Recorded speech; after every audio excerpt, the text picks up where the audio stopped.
تعالوا بقى نروح لسياده الفريق احمد شفيق الذي اعلن عبر تويتر اليوم انه لن يترشح لانتخابات الرئاسه. اعلن اليوم الفريق احمد شفيق المرشح الرئاسي السابق ورئيس الوزراء السابق عدم ترشحه للانتخابات الرئاسيه، ومضيفا انه توقع في بيان سابق ان يشهد مناخ الانتخابات الرئاسيه مزيدا من التصرفات الصغيره والتي وصفها باللا اخلاقيه والهدف منها بث الفرقه واثاره الفتنه بين المصريين. احنا معانا السيد المستشار يحيى أدري نائب رئيس حزب الحركه الوطنيه، ودي التغريدات اللي بتاعت سياده الفريق معانا. خلوها معانا يا جماعه وهاتوا لنا سياده المستشار يحيى أدري. معانا سيادته على الهاتف. سياده المستشار مساء الخير يا فندم. مساء الخير يا فندم، اهلا وسهلا. الله يحفظك. سياده المستشار، سياده الفريق احمد شفيق النهارده اعلن بشكل كده رسمي اعتقد عدم ترشحه او عدم خوضه بشكل يعني نهائي لانتخابات الرئاسه، واصدر عدد من التويتات اللي بيأكد فيها ده، ووصف. احنا فقدنا الاتصال يا جماعه، فقدنا الاتصال. نحاول نرجع تاني لسياده المستشار. هو كمان الفريق احمد شفيق وصف على تويتر اللي بيحصل انه التمادي في استخدام اسمي وصوري تصرفات اخوانيه تهدف الى شق الصف. لقد قررت من قبل انني سادعم المشير عبد الفتاح السيسي حتى يعلن ترشحه للرئاسه. دي التويتات اللي انا بقراها لحضراتكم اللي معاكم دي. وتبع في تويته اخرى: وفي هذا السياق اؤكد انه لا توجد اي حمله قامت بتعليق صور انتخابيه لي ولا علاقه لي بهذه الصور التي تعلق بالشوارع دون رغبه مني او من مؤيديني. رجع لنا تاني السيد المستشار يحيى أدري نائب رئيس حزب الحركه الوطنيه وكمان المستشار القانوني لسياده الفريق احمد شفيق. مساء الخير يا فندم.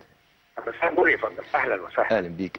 سياده المستشار، النهارده سياده الفريق احمد شفيق اصدر عدد من التويتات اللي بيعلن فيها بشكل قاطع بقى ان هو مش هيترشح، كمان بيهاجم ظواهر معينه بتحصل.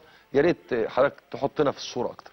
الحقيقه يا فندم احنا فوجئنا بان فعلا في بعض الشباب بينزل صور للفريق وبيدعوه لان يكون الرئيس المستقبلي والكلام ده، والحقيقه ده شيء مش موجود في التوجه خالص بتاع الفريق طوال الفتره اللي فاتت. وهو قال ان انا داعم للسيد مشير عبد الفتاح السيسي، وقال الكلام ده بشكل واضح بحيث ان الموضوع لم يكن يحتاج على وجه الاطلاق المحاولات لتعكير الصف اللي بتتم في المرحله الغريبه دي.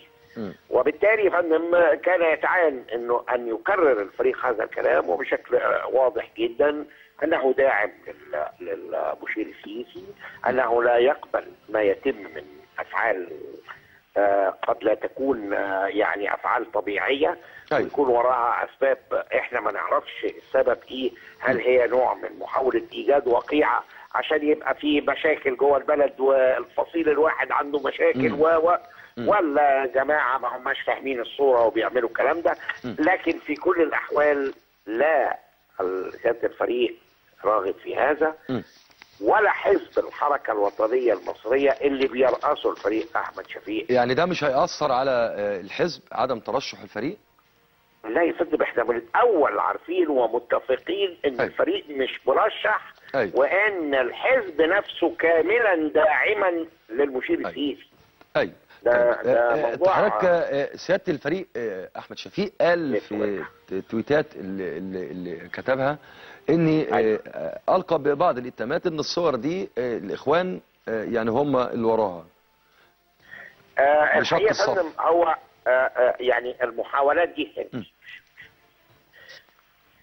المحاولات اللي حصلت دي يا فندم طبيعيا انها تكون وراها حد يقصد الوقيعه، ودي من الحاجات اللي احنا يعني بنؤكد انها لا يمكن تكون صادره الا لو كان يقصد منها وقيعه او شيء من هذا. يعني من الاخوان يا فندم ولا مش من الاخوان زي ما سياده الفريق قال؟ طبعا سوف تكون من الاخوان. طيب، اشكرك المستشار يحيى أدري نائب رئيس حزب الحركه الوطنيه والمستشار القانوني للفريق احمد شفيق.